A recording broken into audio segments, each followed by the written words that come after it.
Ладно. Я же говорю, если рассматривать это все с точки зрения как бы божественного проявления, тот мир, который нас окружает, он не случайен. Я же говорю, война, насилие, убийство и так далее. То есть, может быть, в этом и существует некий замысел. Мы же не знаем, как ведь оно на самом деле. Вот ты вот, например, все время говоришь, что вау, мир не гармоничен, мы хотим его привести к единому сознанию, любви, гармонии и так далее. Может быть, это невозможно по определению для физических, материальных существ. Тем более, что научные эксперименты с крысами это доказывают, понимаешь? Крыски очень быстро превращаются в толстых хомячков, перестают размножаться и умирают. Понимаешь? А эволюция или развитие, оно происходит только в борьбе. Понимаешь? Когда человеку есть за что бороться, он развивается. Ведь на самом деле, даже если посмотреть на развитие как бы научно-технократического общества, в котором мы как бы проживаем, смотри, любая война – это двигатель технологий. Всегда. То есть человек получает, человеческая цивилизация получает какое-то развитие только тогда, когда они там, друг с другом воюют. Развиваются какие-то технологии, появляются какие-то новые, будем говорить так, механические штуки всякие и так далее. Электронные. То есть все война. Например, та же самая Вторая мировая, про Первую мировую войну не будем говорить там отдельно, а Вторая мировая война, посмотри, телевидение. Мало кто знает, ты знаешь, откуда вообще телевидение взяло? Это же Геббельс. А Геббельс эти технологии вытащил у тибетцев. Телевидение, телефоны, телефонная связь, ракетостроение, в космос люди полетели. Вторая мировая война. Вот тебе, пожалуйста. И технологии, дроны появились какие-то. То есть, вообще, робототехника развивается, электроника и так далее. Тоже ведь не просто так. Там вот посмотри за какие-то последние 3 года, чего они там понаделали. И по аналогии все то же самое возможно и во внутреннем пространстве человека. То есть человек просто не будет и не может существовать без борьбы. Нет развития без борьбы. Нет мотивации, нет стремления. Да, как говорится, в конце пути останется только один.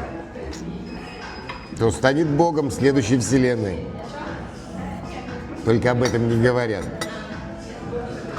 Вот так вот, страшная эзотерическая тайна. Все, что вокруг нас окружает, оно подобному, как внутри, так и снаружи. Все, что вверху, подобно тому, что внизу. И все, что внизу, подобно тому, что вверху. Это же не я сказал. То же самое, что снаружи, то и внутри. Поэтому, если мы снаружи наблюдаем некие, неважно, материально-физиологические процессы, которые происходят, то их точно так же по аналогии можно ассоциировать и с некими внутренними процессами. Понимаешь?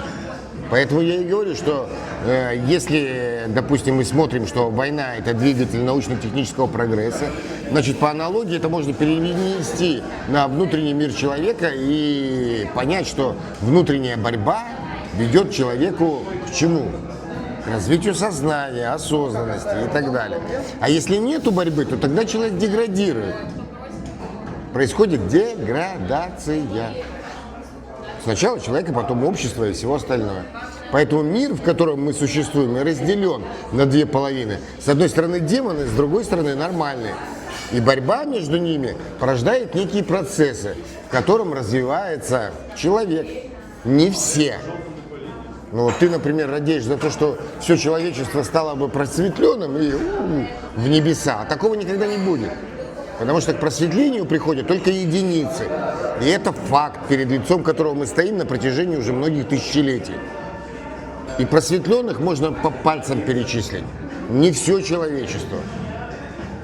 А может быть, все и не надо. Потому что по законам природы, в природе выживает всегда сильнейший. Точно так же и там. Понимаешь? Я же говорю, миллионы сперматозоидов выскочили из папы и побежали к яйцеклетке. Добежал только один. Переносим это на человеческий мир. Миллиарды людей, которые нас окружают. а Богом станет только один. Может быть, в этом смысл? Вот так ты не смотрела на это? Конечно, все могут стать Богом, вне всяких сомнений. Осознанными, более умными, более сильными и так далее. Но, как показывает жизненный опыт, многие ломаются на этом пути, не выдерживают. Не у всех хватает силы воли, силы духа, интеллектуальных каких-то возможностей, материальных возможностей. Человек останавливается, начинает деградировать, бухать, употреблять, извращаться, развращаться, на дно опускаться. И только тот, который, ух ты, продолжает ползти в гору. Не все способны ползти в гору, только потенциально. Да, я тоже могу, но ты ползи, ползи, а я пока посмотрю. Ну что? Как-то так.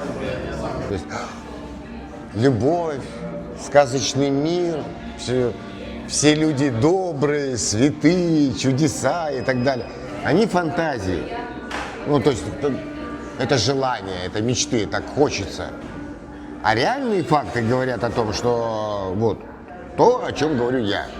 Что человек разбивается только в борьбе, что только в жестких условиях человек становится сильнее. То есть все, что нас не убивает, делает сильнее. Понимаешь?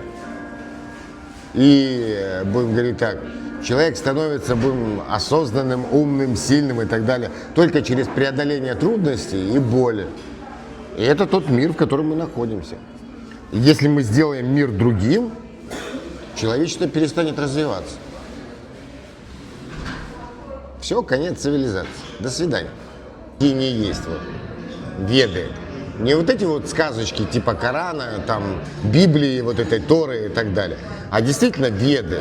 Там, где описывается творение Вселенной и чем все это заканчивается. В поэтическом смысле и эпосе. Ты вообще читала, о чем там говорится в этих книжках вообще? Что есть некий, назовем его как хочешь, понимаешь, многоименный, который просыпается и проявляется творение, понимаешь? Он начинает творить. То есть он просыпается и осознает себя, и творит Вселенную. Всех живых существ, планеты, звезды и так далее, и так далее. И Вселенная начинает расширяться. Расширяется его жизненный опыт, его сознание и так далее. Смысл существования всех живых существ в этой Вселенной только в одном – чтобы накапливать жизненный опыт, который они несут к клюву орла, а орел поглощает их. Как шкорняк шкурочки вот так вот разрывает и ам-ам. Потому что осознание живых существ является его едой. Но и это еще не все. Так вот, Вселенная расширяется только до каких-то определенных пределов. Понимаешь? Потому что там где-то на задворках Вселенной, как ты все правильно говоришь, люди начинают осознаваться. Ну, это вот как сейчас, мне вот, например, уже там за 50, мне вот тот мир, в котором я как бы нахожусь, как вот этот, помнишь, сказочный ролик, мне он уже совершенно понятен. Я уже прожил тут миллиарды лет, понимаешь? Мне вот эта вот ваша суета, там, сходи на работу, там, и так далее, заработай денег, она абсолютно уже не интересна. Я это проживал уже миллиарды раз, ну и так далее, понимаешь? Люди действительно начинают осознаваться. Но эмоционально, психологически, духовно не все способны выдержать бессмысленность человеческого существования. Поэтому в конце пути Брахма, он опять засыпает.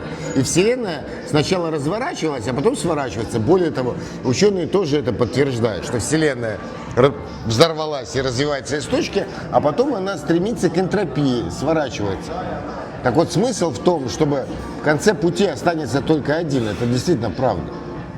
То есть сначала он, будем говорить так, размножается на миллиарды частичек своего собственного сознания, а потом собирается в одну единую точку. То есть сознание как бы возвращается к своему собственному источнику. То есть и останется только один. Так вот, когда он один, он всегда спит. Он засыпает. И Вселенная сворачивается. И через какой-то определенный как бы, период времени в Упанишадах это называется Манвантара. Происходит опять взрыв осознания, взрыв Вселенной, и проявляется уже новая Вселенная. В совокупности того жизненного опыта, который это сознание получило от тех существ, которые существовали в прошлой Вселенной. Понимаешь? Но правда заключается в том, что вот это вот правило в конце пути останется только один, но оно реально работает. Так оно и есть. То есть следующим, там, еще раз, назовем его как хочешь, Вишну, там, Брахма Вселенной будет абсолютно другим существом. И это будет кто-то из нас. А вот кто, неизвестно. Скорее всего, это буду я.